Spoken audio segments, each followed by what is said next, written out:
Como já vimos no vídeo anterior, uma exclusão age como um primeiro movimento de defesa perante tudo aquilo que ameace o aceito e o estabelecido pelo grupo ao qual eu pertenço. E, ao mesmo tempo, é um forte movimento de afirmação, pois com ela estarei declaradamente vestindo os interesses do grupo. Porém, em geral, se trata de uma ação não pensada.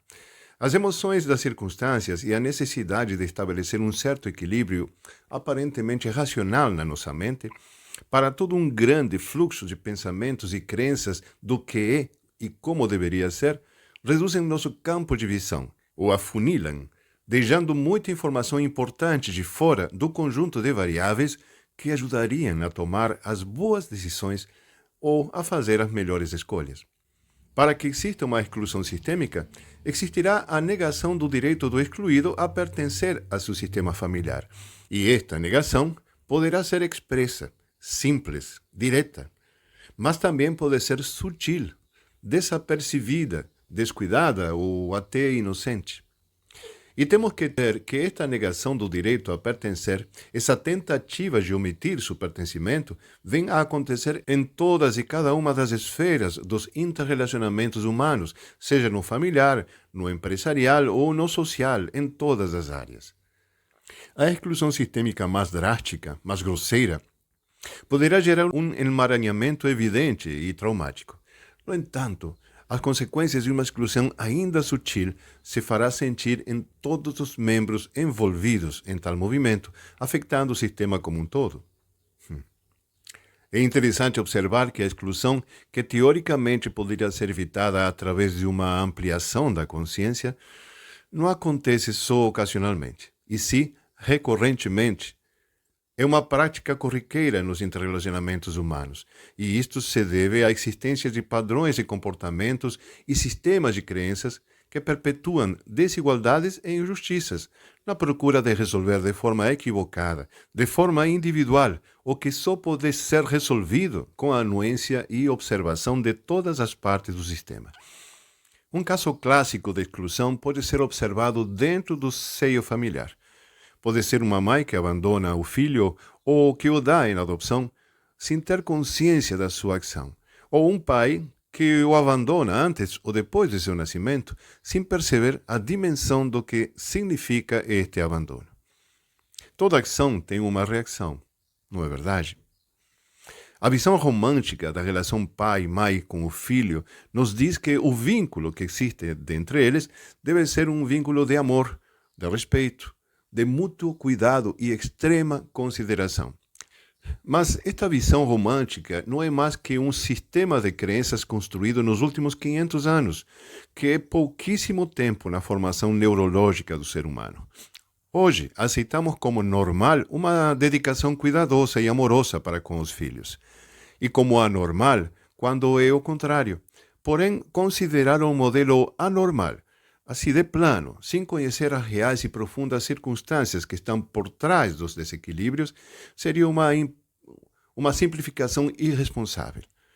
Nesse sentido, uma mãe ou um pai que dá em adoção seu filho pode estar dando melhores condições de vida e até de sobrevivência, se constituindo em um acto de verdadeiro amor. No entanto, um filho que é dado em adoção se sentirá abandonado e se verá severamente deslocado da realidade e, em muitas ocasiões, terá que confrontar sua condição com a realidade de outras crianças, de outros jovens ou mesmo de outros adultos, que tiveram um lar com as duas figuras parentais e isto independentemente de ter tido, nesse lar, tudo o que eles necessitavam. Se na percepção desse ser abandonado não prima um pensamento equilibrado de gratidão pela vida, de compreensão de que cada um deverá no seu momento se completar a partir do seu ser adulto e através do assentimento de tudo o que foi e de tudo o que é, o ressentimento e a constante necessidade de achar responsáveis pela sua infelicidade alimentará sua dor através da sensação de injustiça e da necessidade de reparação, e até pela sua necessidade de confrontação ou de vingança. Este filho abandonado não terá condições de perceber toda a história que está por trás da sua própria história. Ele dirá a quem quer ouvir que não tem mãe, que não tem pai, segundo seja o caso. E nessa afirmação excluirá a seus pais com a sensação de ter o direito do acusador e do juiz, tirando pretendidamente dos seus progenitores os seus direitos a seres quem eles são, assim como as suas próprias histórias. Toda esta situação, na realidade, pertence ao campo do absurdo, pois o filho que exclui a seus pais cresce ou sucumbe a seus reclamos porque ele existe, e ele existe porque o pai e a mãe, em algum momento, lhe ofereceram essa oportunidade. Se um deles não existisse, ele também não existiria.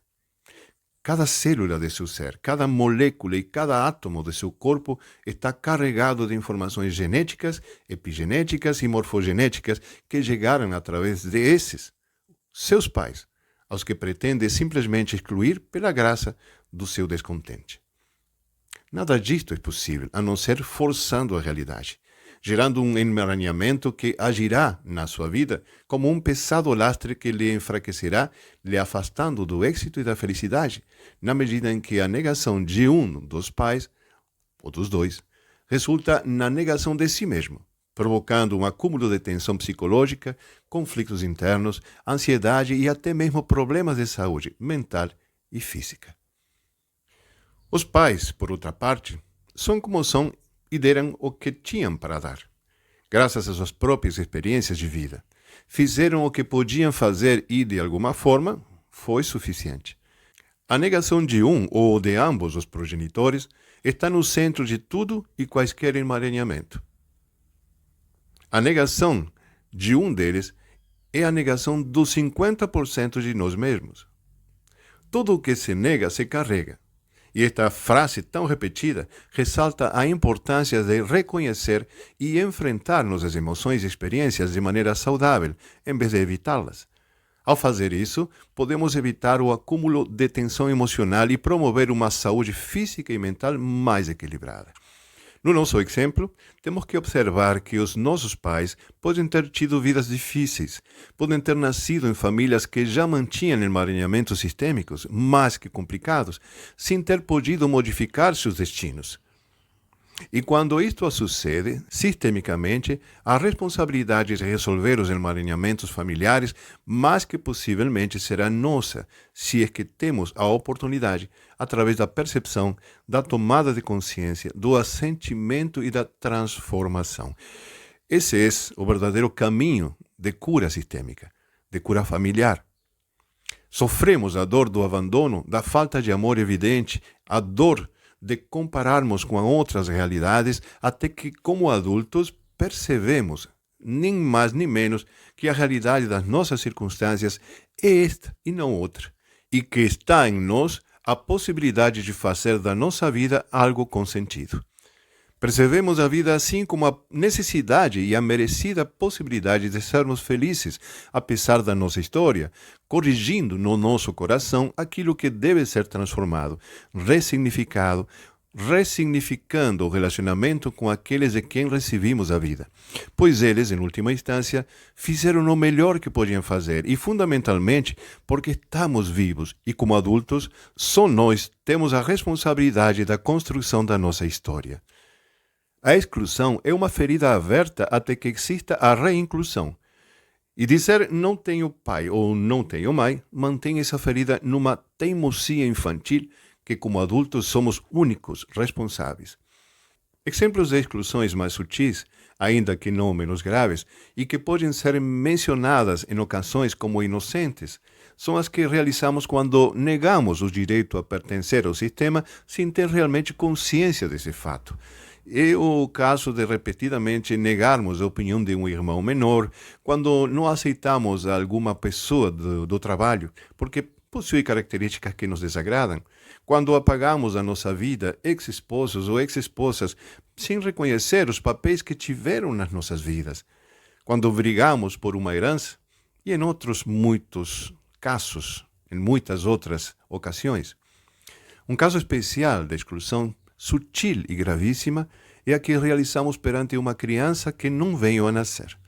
Ainda que não são todos os casos iguais, a exclusão é evidente no caso de um aborto provocado. mas pode acontecer dissimuladamente quando uma criança é abortada naturalmente, por problemas de saúde ou por outras circunstâncias dolorosas. É uma tristeza que gera dor e um grande pesar, razão pela qual geralmente se deixa a um lado, não se observa. Com o tempo, essa dor pode até diminuir, mas principalmente fica escondida. A vida segue e depois chega mais um filho e uma filha e dizemos: este aqui é meu filho maior e este aqui é a minha segunda filha. Na realidade, existe outro filho anterior, pois ele foi concebido. O filho maior vivo é o segundo filho e a filha é a terceira filha. Esse não ter em conta o filho não nascido, inconscientemente, também configura uma exclusão com consequências sistêmicas. Há muitas formas de excluir, e em todo caso configuram uma transgressão à lei de pertencimento.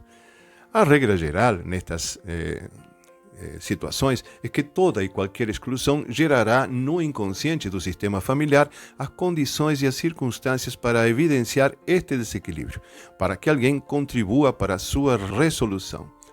Uma vez que a exclusão existe e o emaranhamento sistêmico age sobre os integrantes da família, o único caminho de solução é a reinclusão, através da ressignificação dos fatos e dos atores, do assentimento de tudo o que foi e de tudo o que é, realizado desde o adulto, e no fato de dar continuidade à vida sem mais críticas, reclamos ou julgamentos.